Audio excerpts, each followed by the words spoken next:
입추를 지나서인지 무더위도 한풀 꺾이는 것 같습니다.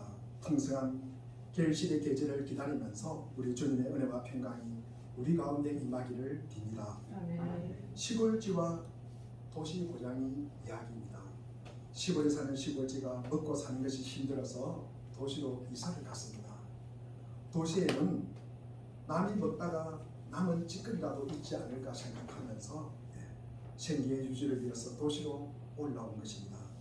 시골지가 도착한 첫날 밤에 참으로 예상하지 못한 일이 벌어졌습니다. 한밤중에 도시 뒷골목에 어슬렁거리는 이 고양이를 탁 마주친 것입니다. 고양이도 먹을 것이 없어서 헤매다가 시골지를 발견하고 그를 잡으려고 달려들었습니다. 시골지는 있는 힘을 다해서 도망을 쳐서 가까스로 쓰레기통 뒤에 있는 작은 구멍에 들어갔습니다. 거기서 숨을 죽인 채 고양이가 돌아가기를 기다리고 있었습니다. 그야말로 지죽은 듯이 기다리고 있었습니다. 잠시 후에 고양이가 있는 곳에서 개 짖는 소리가 멍멍 나는 것이었습니다. 그래서 이 시골지는 생각했습니다. 아마 고양이가 돌아가실 것이다. 아마 다른 곳으로 자리를 이동했을 것이다. 왜냐하면 이 고양이와 개는 함께 있을 수 없잖아요. 상극이기 때문에 같은 자리에 같은 시간에 있을 수가 없다고 생각한 것입니다. 그래서 이 쥐가 안심하고 살짝 나왔습니다. 그런데 이게 웬일입니까? 그 자리에 그 고양이가 딱 버티고 있습니다. 이 고양이는, 이 쥐는 죽은 목숨이 됐습니다. 그런데 이 쥐가 너무나 궁금한 겁니다. 자기가 죽을 때는 죽더라도 조금 전에 이 멍멍하고 소리 난 이 개소리는 뭐냐? 그래서 고양이를 물어봤습니다. 그러니까 고양이가 하는 말이 회심의 미소를 지으면서 이 각박한 도시에 살아가려 그러면 최소한 2개국은 해야 되지 않느냐. 먹고 살기 위해서 고양이도 개소리를 내야 하는 이런 각박한 현실입니다. 우리에게도 낯설지 않는 모습입니다. 인생에는 시간으로 비교하자면 캄캄한 밤에 해당하는 일들이 닥쳐옵니다. 참으로 답답한 일입니다. 아무도 원치 않지만 우리의 삶에는 밤은 찾아오기 마련입니다. 하나님이 택하신 백성 이스라엘도 영적으로 어두운 시대를 맞이하게 되었습니다. 사무엘 선지자가 아직 어린 나이의 때입니다. 우리 1절을 한번 읽어보겠습니다. 오늘 본문 말씀 1절 시작. 아이 사무엘이 그리 앞에서 여호와를 섬길 때에는 여호와의 말씀이 귀하여 이스라엘이 그를 보지 않았더라. 영적으로 어두운 시대에 나타나는 전형적인 특징입니다. 먼저 말씀이 희귀한 현상입니다. 말씀이 없는 것이 아닙니다. 말씀은 많은데 정작 들어야 할 말씀이 없는 것, 이것이 마지막 시대의 특징입니다.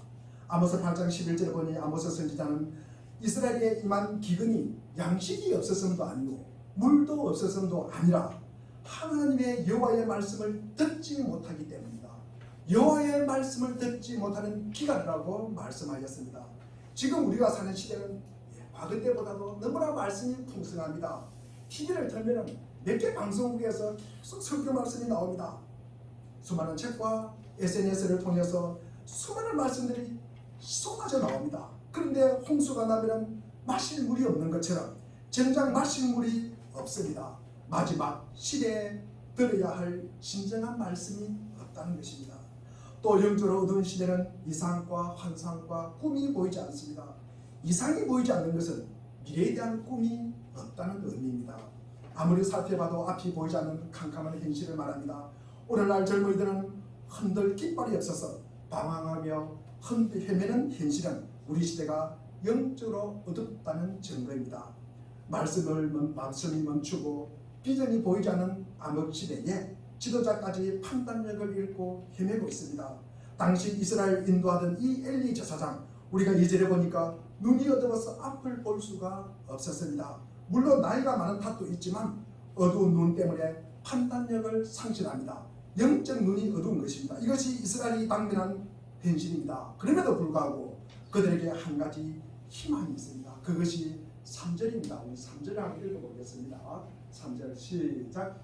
하나님의 등불은 아직 꺼지지 아니하였으며 사무엘은 하나님의 결과 있는 여호와의 제단에 누웠더니 하나님의 등불은 아직 꺼지지 아니하였다. 이것이 오늘 본문의 제목입니다.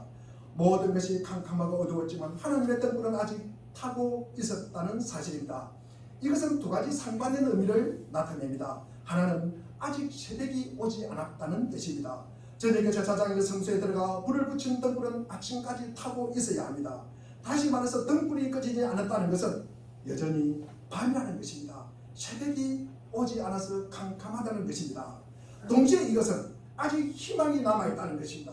다른 곳에 불이 꺼져서 캄캄할지라도 하나님의 등불만은 살아있다는 의미입니다. 그래서 성소에 나가기만 하면 하나님의 등불 앞에 새 빛을 얻을 수가 있다는 것입니다. 코로나로 인해서 인간의 시도가 모두 막혔다 해도 인생이 끝난 것이 아닙니다. 정세가 불안하고 사업장이 문을 닫고 경제 위기가 닥쳤다 해도 인생이 끝난 것이 아닙니다. 몸에 중병이 걸렸다 해도 삶이 끝난 것이 아닙니다. 하나님의 성소에는 아직 끊이지 않는 하나님의 등불이 있기 때문입니다. 캄캄한 현실에서 성소를 향해 나아갈 용기가 필요합니다. 꺼지지 않는 하나님의 등불에 희망을 걸고 나아가면 그때 비로소 들려오는 음성이 있습니다. 우리 사절에 보니 여호와께서 사무엘을 부르시는지라. 우리 사절을 한번 읽어보겠습니다. 사절 시작. 여호와께서 사무엘을 부르시니라. 그가 대답하되 내가 너희 나이다 하고 그렇습니다. 이것은 개인적으로 사무엘을 선지자로 부르시는 장면이고 동시에 이것은 흑암중에는 이스라엘을 깨우는 하나님의 음성입니다. 이스라엘 역사에 새 아침을 가져올 하나님의 부르심입니다. 사무엘이 등장함으로 어둡고 혼란스러운 이 사사시대가 끝나고 새로운 왕정시대가 시작되기 때문입니다. 사사시대는 모두 각기 자기 소견에 옳은 대로 행하던 시대입니다. 자기 마음대로 행하던 시대입니다. 그래서 혼란과 무질서가 난무하는 혼돈의 시대였습니다. 그런데 이제 하나님이 사무엘을 부르심으로써 혼란과 어둠이 종말을 구하고 하나님의 왕이 다스리는 새 역사가 열리게 될 것입니다. 이 음성이 우리에게 필요합니다. 세상이 들려주는 음성이 아니라 하나님이 들려주는 음성이 필요합니다. 비록 희망이 없어 보일지라도 성소에 들려오는 하나님의 음성을 듣고 그 말씀에 따라 삶을 재조명하면은 이 어둠을 뚫고 승리할 수가 있습니다. 사람의 소리에 귀를 기울이면 인생은 결코 풀리지 않습니다. 내 귀에 듣기 좋은 소리, 내가 듣고 싶은 소리만 골라서 들으면 인생은 꼬이게 되어 있습니다. 어떤 음성에 자신의 인생을 걸고 있습니까? 때로는 자신의 의견도 필요하고 사람의 의견도 필요하고 그리고 정치가의 의견도 필요하고 경제 전문가의 의견도 들어야 할 때가 있습니다. 그러나 그런 음성이 인생의 어두운 밤을 해결해 주지는 않습니다. 모든 것이 꽉 막혀버린 답답한 밤을 뚫고 나아가 새 아침의 축복을 누리기 위해서 들어야 하는 것은 하나님의 음성입니다. 하나님의 음성이 필요합니다. 성령에서 울려 퍼지는 하나님의 음성입니다. 나를 부르시는 하나님의 음성을 들어야 어두운 현실을 이기고 일어설 수가 있습니다. 그렇다면 하나님의 음성을 듣기 위해서 필요한 것이 무엇일까? 제가 세 가지로 말씀을 드리고자 합니다. 첫째로 바른 곳에 있기를 바랍니다. 하나님의 음성을 듣고 싶으면 바른 곳에 있어야 합니다. 영적 위치가 바르지 않으면 절대로 하나님의 음성을 들을 수가 없습니다. 우리가 어렵다는 의미가 무엇입니까? 하나님과의 바른 관계입니다. 그 관계가 무엇입니까? 우리 주님은 우리의 창조주시오, 우리의 구원자시오, 우리의 심판의 주이십니다. 나는 그에 따른 피조물이라는 사실입니다. 그분이 나의 주인이라는 사실입니다. 이게 하나님과 나와의 바른 관계입니다. 이 관계가 거꾸로 설정되어 있다면 주님의 음성을 절대로 들을 수가 없습니다. 사무엘이 하나님의 음성을 듣는 것은 여호와의 전입니다. 정확하게 말하면 성막입니다. 아직 성전이 지어지기 전이기 때문입니다. 지금의 교회입니다. 하나님의 음성을 들으면 일단 성막 안으로 들어와야 합니다. 세상에 젖어서 쾌락과 지하의 장소에 있으면서 하나님의 음성을 들을 수 있다는 것은 교만입니다. 내 삶의 위치, 내 마음의 위치를 분명히 해야 하나님의 음성을 들을 수가 있습니다. 예수님은 우리가 그려야 할 삶의 위치를 이렇게 말씀하고 있습니다. 요한복음 15장 5절입니다. 우리 같이 함께 읽겠습니다. 시작. 나는 포도나무요 너희는 가지라. 사람이 내가 말하면 사람이 나를 멸망하면 나를 포도나무이신 예수 그리스도 안에 거할 때 비로소 우리의 삶은 바른 위치를 찾게 됩니다. 그래야만 열매를 맺고 하나님과의 관계가 시작되는 것입니다. 요한복음 10장 27절에도 내 양들은 내 목소리를 알아듣는다. 나는 내 양을 알고 내 양들이 나를 따른다. 양은 목자의 음성을 들으면서 인도함과 보호함을 받습니다. 많은 사람들이 삶이 풍성해지기를 바라면서 바른 곳에 있지 않기 때문에 허다한 노력에도 불구하고 성공하지 못하는 것입니다. 요셉은 17살이라는 어린 나이에 애굽으로 위대한 상인에게 은 20의 종으로 팔려갔습니다. 그렇지만 오히려 총리가 되고 당대 근동 지방에 전체 영향을 주는 위대한 인물이 되었습니다. 요셉의 성공 비결이 무엇입니까? 요셉이 얼굴이 잘생겨서 그렇습니까? 요셉이 부모를 잘 만나서 그렇습니까? 요셉이 운이 좋아서 그렇습니까? 창세기 49장 22절에 보니 요셉은 무성한 가지 곧 셈 곁에 무성한 가지라. 그 가지가 담을 넘었도다. 요셉은 셈 곁에 심은 나무 시냇가에 심은 나무와 같았습니다. 그 나무의 가지가 어찌나 힘있게 뻗어나가는지 담장을 넘어갈 정도였습니다. 요셉이 성공할 수 있었던 비결은 한마디로 그가 있어야 할 바른 위치에 있었기 때문입니다. 팔레스타인 지역은 땅이 척박합니다. 아무리 좋은 나무를 심어도 물이 부족하면 제대로 자랄 수가 없습니다. 개우, 가시, 덩굴이나 왜소한 나무만 자랄 뿐입니다. 그런데 만일 좋은 나무를 샘가에 심으면, 우물가에 심으면, 시냇가에 심으면 푸르고 무성하게 자라 수많은 열매를 맺을 수가 있는 것입니다. 요셉의 성공 비결은 그가 뛰어나서가 아닙니다. 그가 하나님 안에, 즉 샘가에 심어진 나무이기 때문입니다. 바른 곳에 있으면 어디를 가도 푸른 빛을 드러내며 열매를 맺고 생동감 넘치는 인생으로 우리가 쓰임받게 됩니다. 우리의 삶의 위치는 그리스도 안에 있어야 합니다. 아무리 세상 것 많이 가져도 예수님 안으로 들어오지 않는 인생은 성공한 인생이라고 할 수가 없습니다.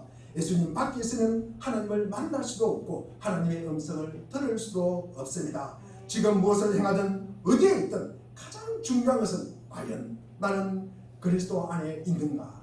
이 물음에 우리는 분명하게 답할 수 있어야 한다는 것입니다. 수요 예배에 라오디게아 교회에 대해서 말씀을 전했습니다. 그 교회는 참으로 부유한 교회였습니다. 그런데 그 교회는 하나님의 칭찬이었고 책망만 받은 교회입니다. 가진 것이 많은 교회입니다. 가진 것이 많은 교회는 하나님을 만나고 싶은 이런 간절함이 거의 없습니다. 미지근하여 차지도 않고 뜨겁지도 아니하니 내 입에서 너를 토하여 버리리라고 하였습니다. 개인도 마찬가지입니다. 하나님이 없이 우리가 누릴 것이 많고 즐길 것이 많으면 하나님에 대한 간절함은 식어버리는 것입니다. 우리에게는 지성도 필요합니다. 돈도 필요합니다. 하지만 참된 생명은 오직 예수 그리스도만 있습니다. 그리스도 안에 있지 않으면 아무리 노력하고 애써도 아무리 많은 것을 소유해도 생명의 자리에 이를 수 없고 하나님의 음성을 들을 수가 없습니다. 하나님의 음성을 듣기 위해 우선 해야 할 것은 우리가 있어야 할 바른 위치, 그리스도 안에 들어가는 것입니다. 그 자리에서 새 삶이 시작되고 하나님의 관계가 열려지는 것입니다. 두 번째로 하나님의 음성을 듣기 위해서 필요한 것은 영적으로 집중하기입니다. 하나님의 음성을 듣기 위해서는 영적으로 집중을 해야 합니다. 즉 마음의 초점을 하나님께 두어야 합니다. 사실 사무엘은 하나님이 자기를 부르고 계시는지 몰랐습니다. 처음부터 하나님의 음성을 알아듣기가 쉽지 않습니다. 4절부터 8절까지 하나님이 3번이나 부르셨지만 엘리 제사장이 부른 줄 알고 엘리에게로 달려갑니다. 하나님의 음성을 분별해내기가 쉽지가 않습니다. 사무엘이 지금 어디에 있습니까? 사무엘이 지금 성막에 있습니다. 성막 안에 있다 해서 다 하나님의 음성을 듣는 게 아니라는 말씀입니다. 사무엘처럼 성막 안에 있는 사람도 하나님의 음성을 듣는 것은 쉬운 일이 아닙니다. 그렇다면 세상 속에서 분주하게 살아가는 우리들은 어떻겠습니까? 하나님의 음성을 분별하기란 결코 쉽지 않다는 말씀입니다. 마음을 하나님께 집중하지 않으면 하나님이 아무리 말씀하셔도 우리는 들을 수가 없습니다. 현대인의 삶은 마음을 흐트리고 혼란하게 하는 일은 너무나 많습니다. 마음에 집중하지 못하는 일들이 우리에게는 너무나 많습니다. 청천백력 같은 어려운 사건이 터져서 마음이 무너져 내리기도 하고, 때로는 누군가가 무심코 던질 말 한마디 때문에 마음이 산산조각 나기도 합니다. 사람들에게 위로를 받는다고 했다가 오히려 마음에 상처를 받는 경우가 너무나 많습니다. 그러면서 교회를 떠나고 이런 하나님을 떠나는 경우도 너무나 많습니다. 사람이 던지는 말 한마디에 깊은 아픔을 우리는 받게 되는 것입니다. 의도하지는 않았지만 무심한 말 한마디가 마음을 흩뜨리고 분산시켜버립니다. 이런 주변 환경에 마음을 빼앗기지 않고 영적으로 하나님께 집중한다면 하나님의 음성을 들을 수가 있습니다. 엘리야는 위대한 선지자였지만 영적으로 탈진한 일이 있었습니다. 엘리야는 우상 숭배의 절정에 달한 아합 왕 때 홀로 바알을 섬기는 무리와 대적해서 하나님의 영광을 드러낸 참으로 용감하고 위대한 선지자였습니다. 그런데 그는 갈멜산에서 승리하자마자 크게 낙심합니다. 아합 왕비 이세벨이 엘리야를 죽이겠다고 협박하는 말을 들었기 때문입니다. 열왕기상 19장 4절에 보면 말 한마디에 낙심한 나머지 광야로 들어가 나무 아래서 죽기를 간구합니다. 하나님의 종이 죽겠다며 영적 자살을 선포하는 것입니다. 이것으로 충분히 내가 할 만큼 했으니까 하나님 말을 데려가 달라는 것입니다. 이 땅에서 내가 할 살일에 힘이 없다는 것입니다. 엘리야가 어떤 사람입니까? 그 어두운 시기에 갈멜산 전투에서 거짓 선지자 850명을 한 사람이 승리한 영웅입니다. 3년 6개월 동안 비가 오지 않았는데 갈멜산 꼭대기에서 7번 기도해서 비를 내리게 한 능력의 종입니다. 이렇게 용감하고 능력이 많은 종이 어떻게 왕비가 던진 말 한마디에 죽여달라고 기도할 만큼 나약해 해줄 수 있을까? 이것은 영적 탈진입니다. 누구에게나 올 수 있는 일입니다. 사역에 너무 매달린 나머지 하나님께 우리가 집중하지 않는다면 누구나 이런 현상을 경험할 수가 있습니다. 저도 마찬가지입니다. 열심히 뛰고는 결국 탈진해서 쓰러지는 것입니다. 하나님은 너무나 열심히 하나님의 일을 하다가 하나님께 초점을 맞추지 못하고 영적으로 탈진한 엘리야를 그런데 회복시켜 주십니다. 우리 열왕기상 15장 5절에 보니까 로뎀나무 아래에 누워 자더니 천사가 그를 어루만지며 그에게 이르되 일어나서 먹으라 하는지라. 숯불에 구운 떡과 물 한 병을 먹이십니다. 일단 먹이십니다. 바로 어딘가를 보내지 않으시고 그저 먹고 힘을 얻게 합니다. 그 후 호렙산으로 보냅니다. 그 호렙산은 하나님의 임재가 있는 산입니다. 호렙산에 섰을 때 먼저 큰 바람이 지나갑니다. 바위를 부술 정도로 큰 바람이었습니다. 그러나 그 바람 속에 하나님이 계셨습니까? 안 계셨습니까? 계시지 않았습니다. 그리고 그 후에 바람 위에는 지축을 흔드는 큰 지진이 일어났습니다. 그 지진 가운데도 하나님은 계시지 않았습니다. 지진 후에 엄청난 불꽃이 일어났지만 그 불꽃 가운데도 하나님은 계시지 않았습니다. 이런 요란한 것이 전부 지나는 후에 세미한 하나님의 음성이 있었습니다. 하나님이 굉장한 사건 속에 임하실 것 같지만 그것은 인간의 편견입니다. 하나님은 엄청난 이벤트 가운데 임하실 것 같지만 그것은 인간의 착각입니다. 하나님은 크고 웅장하고 사람이 보기에 너무나 엄청나네, 너무나 많네, 너무나 크네 하는데 임하시는 것 같지만 그것은 사람의 생각입니다. 하나님은 세미하게 말씀하십니다. 하나님의 말씀하신 것을 엘리야가 해야 할 일입니다. 하나님의 말씀을 듣고 일어나서 하사엘에게 기름을 부어 아람 왕으로 삼고 그리고 예후를 이스라엘 왕으로 삼고 그리고 엘리사를 후계자로 세우라는 명령을 합니다. 또 하나님이 엘리야를 위해서 바알에게 무릎을 꿇지 않은 7,000명을 남겨놓았다가 위로하십니다. 엘리야는 완전히 탈진한 상태였지만 하나님의 음성을 듣고 다시 일어나 사역을 잘 마무리할 수가 있었습니다. 우리 인생 가운데도 하나님은 세미하게 조용하게 우리에게 말씀하십니다. 하나님께 집중하고 그 음성을 사모하는 자에게 하나님은 하늘의 음성을 들려주십니다. 아무리 사람들에게 고통받고 상처를 받았다 하더라도 하나님이 염려하지 말라면 그것으로 충분합니다. 하나님이 나를 사랑하고 나를 기뻐하신다면 그것으로 충분합니다. 실제로 이 음성이 우리를 일으켜 세우는 힘이 되는 것입니다. 우리에게 이 음성이 필요합니다. 나를 대적하고 비난하고 나를 고통을 안겨주는 이 상처의 소리가 아니라 하나님이 나를 사랑하고 기뻐하신다는 이 음성의 언약의 음성을 들어야 하는 것입니다. 사람들의 평가에 인생을 걸어서는 안 됩니다. 하나님이 세상 그 누구보다도 나를 존귀하게 여기십니다. 이 음성을 들어야 주저앉은 영혼이 일어날 수가 있습니다. 계속 하나님을 꿈을 꾸며 하나님의 사역을 기쁨으로 감당할 수가 있습니다. 하나님의 음성을 들을 수 있도록 마음의 초점을 하나님께만 맞춰야 하는 것입니다.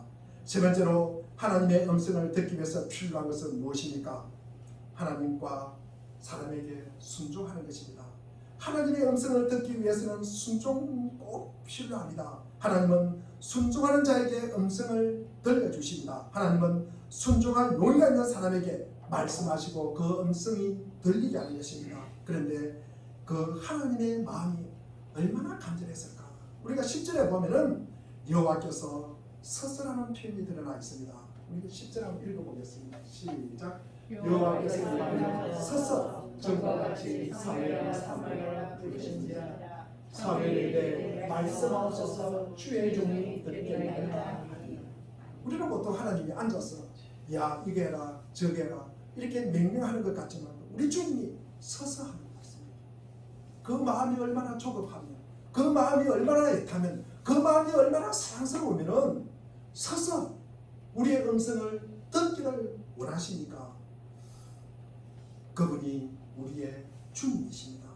지금도 우리의 말씀을 하나님의 말씀을 듣기를 원하시고 계십니다. 그 전에 9절에 보면은 엘리 제사장이 사무엘에게 일러줍니다. 그가 너를 부르시거든 여호와여 말씀하옵소서 주의 종이 듣겠습니다 하고 하리라 라고 엘리가 이 사무엘에게 시켜줍니다. 엘리는 지금은 사실은 주님의 말씀을 듣지는 못하지만도 아마 이 엘리 제사장도 전에는 영적으로 맑을 때는 아마 하나님의 말씀을 많이 들었을 것입니다. 그래서 엘리 제사장의 말에 순종하는 사무엘입니다. 그리고 어린 사무엘은 마침내 하나님이 자신을 부르고 계심을 깨닫고 엘리가 하는 대로 이렇게 대답합니다. 우리 10절에 보니까 여호와께서 전과 같이 사무엘아 사무엘아 부르시는지라. 사무엘이 말씀하옵소서 주의 종이 듣겠나이다. 하나님이 무엇을 말씀하시든 들을 준비가 되어 있다는 것입니다. 하나님은 그분의 말씀을 듣고 순종할 용의가 있는 자에게 지금도 말씀합니다. 그 말씀을 듣는다는 그 말씀이 살아있음을 역사하며 경험할 수가 있는 것입니다. 구약성경에 많은 인물이 등장하지만 하나님이 아브라함을 사용한 이유는 간단합니다. 아브라함은 하나님이 말씀하시는 무조건 순종하는 인물입니다.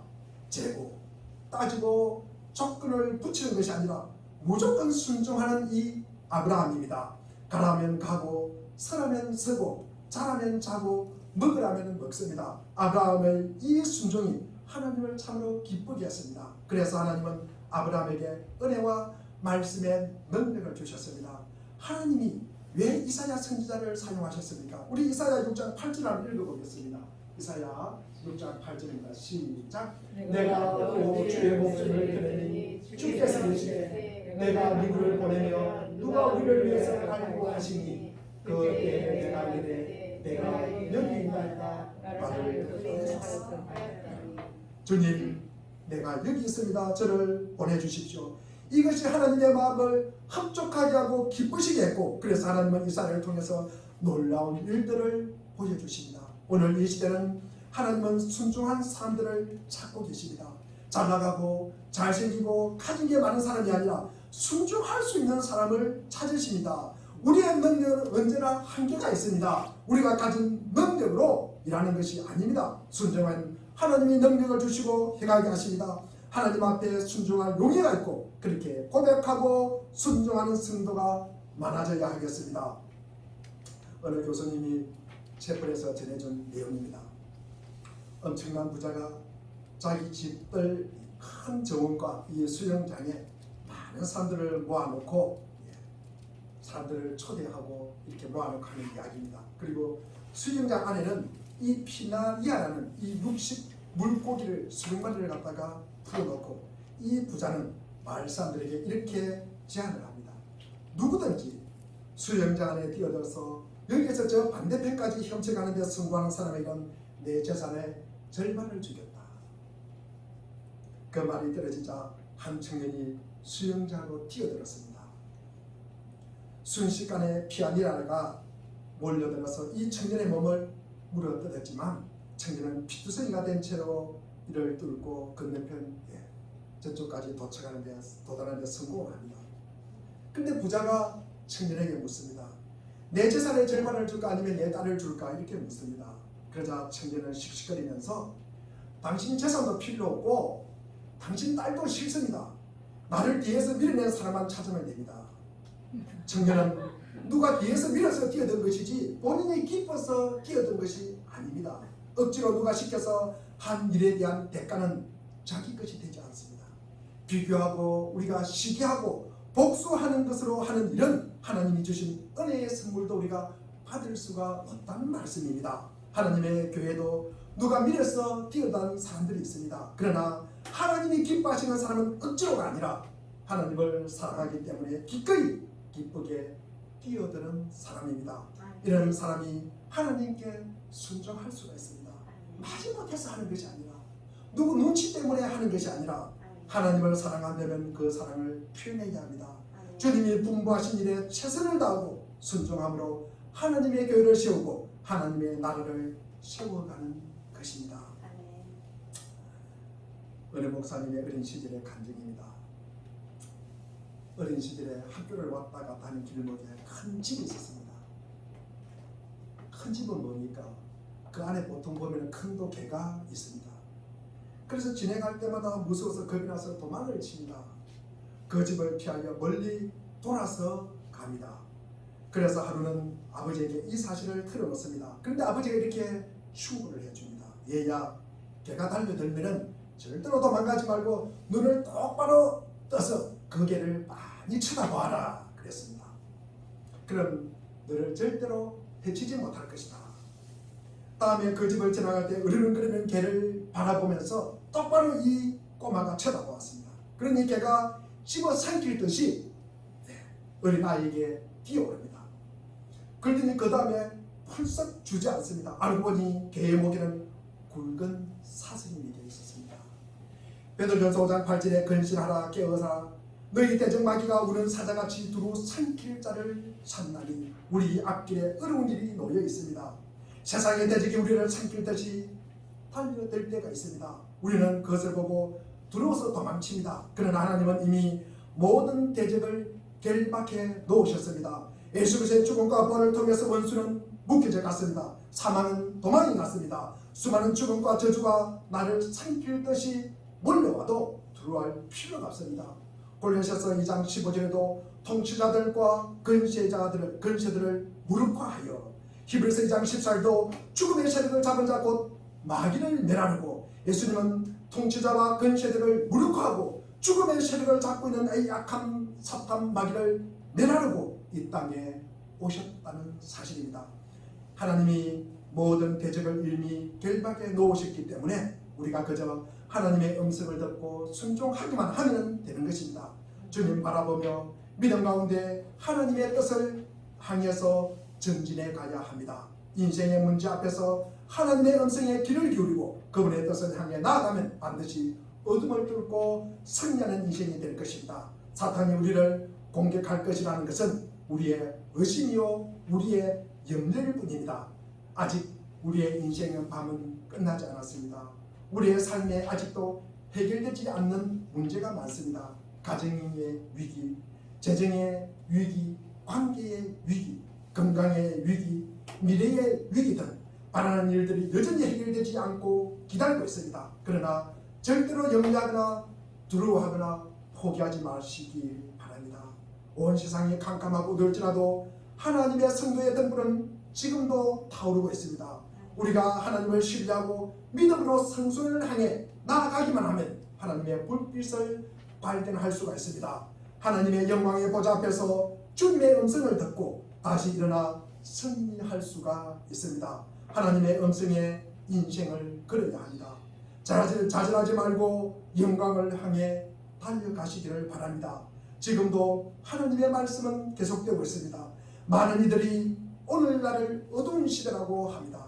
혹시 하나님의 영광을 떠난 시대가 아닌가 하고 우려하는 분들도 있습니다. 하지만 하나님은 지금도 살아계시고 지금도 말씀하고 계십니다. 다만 듣는 이가 희귀하고 순종하는 이가 드물 뿐입니다. 이상을 꿈꾸지 않기 때문입니다. 그러므로 하나님의 말씀이 희귀하여 이상이 흔히 보이지 않는 것의 책임은 하나님께 있지 않습니다. 하나님의 말씀에 순종하지 않고 죄를 범하는 사람들에게 책임이 있습니다. 어두운 시대도 하나님께서는 여전히 말씀하시며 그분의 말씀에 순종하는 자들을 간절히 찾고 계십니다. 그 마음을 아는 자들은 하나님의 말씀에 순종할 것입니다. 우리 사랑하는 물결동산교회 교회 여러분, 저와 여러분이 그런 사람이 되어야 합니다. 하나님과의 바른 관계를 이루고 영적으로 집중해서 그분의 말씀에 귀를 기울이고 순종하는 영적 지도자를 이 시대에 보내달라고 우리는 기도해야 합니다.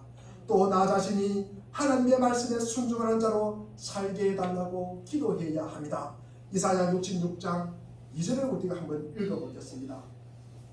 시작. 나 여호와가 말하노라. 내 손이 이 모든 것을 지었으므로 그들이 심령이라. 무릇 마음이 가난하고 심령이 통해하며 내 말을 듣고 듣는 자 그 사람은 내가 돌보느니와.